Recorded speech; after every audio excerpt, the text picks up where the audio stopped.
Alright, so this is going to be a review on my Evil Following MB that I've had for 3 years. I'll be having a new bike this coming year. The reason why is because I want to progress to jumps and downhills, drops, things like that. And I figured that you can only progress to a certain amount on the travel that you have, or at least that's how I feel. I know in some part I am wrong with that because you can do a lot even on a hardtail, but I feel like if I have more travel, that will cover my mistakes that I will make down the road. So I've had this bike for a while now. I've done a lot with it. At the time, I wanted a 140 millimeter travel bike, and the reason why that is because I wanted enough travel where I would progress with my jumps and drops, but I didn't want too much where it would hold me back on going on the uphills. Unfortunately, Evil didn't have a bike that was 140 at the time. I went on a whim without even trying to test out the bike, which I think you should always test out your bikes because you never know what you're gonna like. But I bought the frame and I decided I was gonna build it myself, which is kind of surprising considering that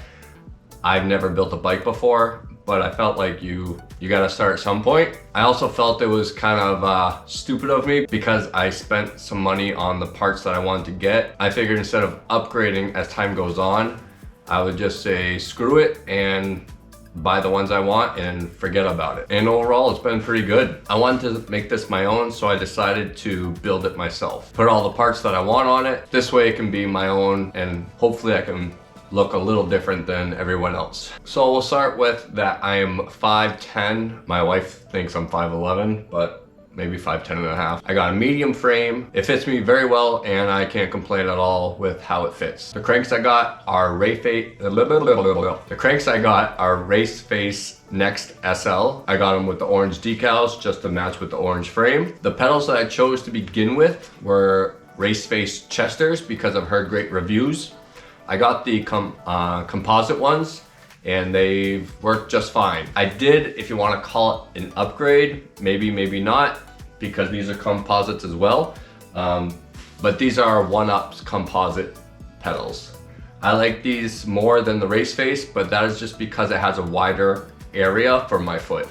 So if you have a big foot, I would choose these. If not, you can easily do the Race Face because they work just as well with medium to smaller feet. With wheels, I went with a light bicycle 35 inner millimeter width laced up to Onyx hubs. The reason why I went with Onyx is because I want something durable, lasts long, works really well, has high engagement, and I wanted to hear the trail more, so that's why I went with the Onyx hubs.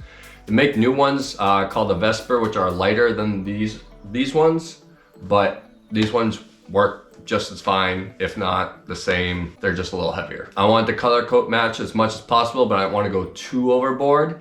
So I went with the orange hubs. I do like the neon orange that they have, but I went with these instead. With the fork, I went with the RockShox Pike RC3. At the time, that was the highest level that they had. So that is the one I went with. It has a 35 millimeter sanction. With the bars, I went with, at the time, Race Face 6C. Same as the Next SL cranks. I wanted to match as much as possible, and I went with these. The bars I'm using right now are 1UPs, and I like those a lot. I don't have anything matching with the orange. They work really well, and they have give, so when you go through chatter, or you have a high drop or something like that, huck to flat, things like that, it does have some give, so it's not completely stiff, and that is 100% one thing that I like, and I'll probably stick with them for a very long time. The brakes that I have are Hope E4s. I absolutely love them. I also have the floating rotors that Hope makes. With floating rotors because I'm used to motorcycles, and with race motorcycles, a lot of race motorcycles, if not top levels, have floating rotors. So that's why I went with them. I have 180 in the rear and 180 in the front. The reason why I went with Hope E4s is because they're all machined aluminum. Everything comes from a block and it gets machined and cut out. I had absolutely no problems. I've had these for 3 years. Haven't done a single thing to them and they still work amazing. The dropper post that I got is another item that I love. It is the Fox Transfer. It has 150 millimeters of travel. Unfortunately, I wanted more, but as you can see with the Evils, the post can only go so far down. Unfortunately, that is one flaw with the older Evils, whether it's the Following offering or the reckoning. But again, I've had this dropper for 3 years, and just now it's starting to stick. So I'm gonna do a rebuild myself. So if you wanna see a video like that or anything else, hit like and subscribe. The seat that I originally got was SQ Labs 611, I believe. I used that. I figured I would spend the money and just do it once and not worry about it.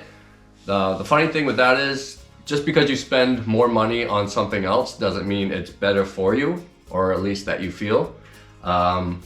That's a perfect example, because right now I'm using the Ergon seat. And the reason why is because the SQ Labs I just didn't gel with.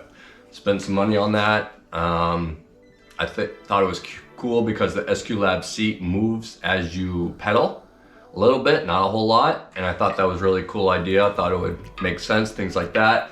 But I fit better on the Ergon seat, so that's why I'm sticking with that. To make my bike a little different, I decided to put Jack the Skeleton stickers on it here, and one in the back. Thought it was pretty cool. It's got an orange theme, so it kind of looks, and it says evil, so I thought it would be cool because Jack the Skeleton, the logo, or if you want to call it a logo, has like an evilish look, so I thought it'd be cool to have that. The tires that I'm using so far on these 29ers is a DHF 2.5 and a Aggressor 2.5.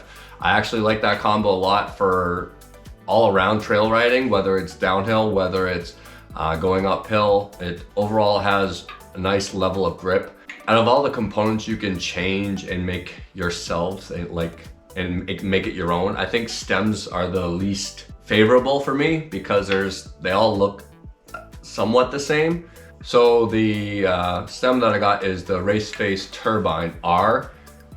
It works well, nothing's happened, can't complain. The grips I've had, I tried a couple different grips. I tried the Wolf Tooth Fat Paw. Those were pretty good. I also have these right now, which I love. These are the Ergon, I think it's the GP one, if I'm correct. These work really well. I used to get finger cramps. Almost feels like rigor mortis.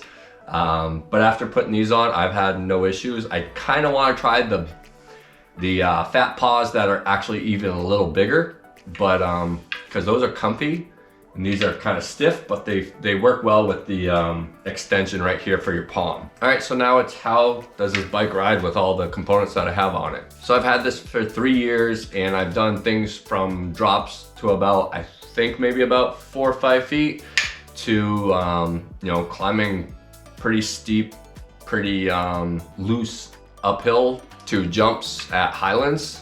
So what do I think about it? Honestly, I like the bike. Unfortunately, I don't have a lot to compare it to because this is the only bike that I've had that's my first true mountain bike. But I enjoy it. I think this is the first bike that started the downcountry label, just because of the head angle and how stiff the bike feels. It feels composed for 120 going downhill on some steep rocky tech. Going uphill is not its strong suit because of the weight, but it does its job. I think for 120, it's a fun bike, and that's what I wanted. I wanted a fun bike. I don't care about times. I want to stick with my group riding, but I want to enjoy riding. Like I want to, I'm not racing, so I don't need to worry about times. I just want to get to where I'm going at a decent pace, and the most part is just have fun. That's why I bought this bike. So overall, I love this bike. I've had a ton of fun with it.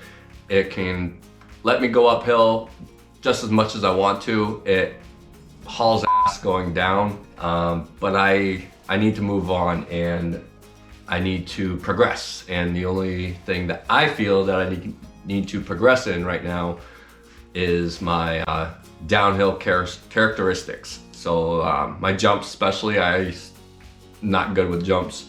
Drops, I love drops, but the higher the better. Like hopefully I can learn, because you can only drop so far or go as high in the air so far depending on your travel. At least that's how I think. So I'm gonna take all the components apart, sell the frame, sell the fork, and swap over all my components onto my new frame. So if you want to see what I'm going to be riding next year in 2022, hit like, hit subscribe, and don't miss out future videos. Until the next one, take care. Yeah.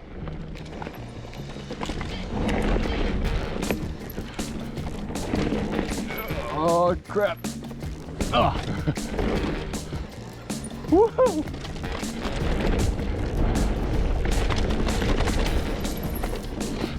Whoa.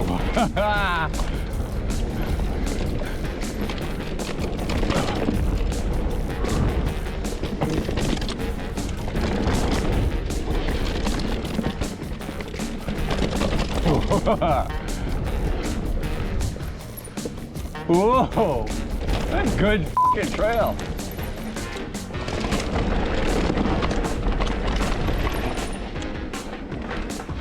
Oh, I can't make that jump. I wasn't going that fast.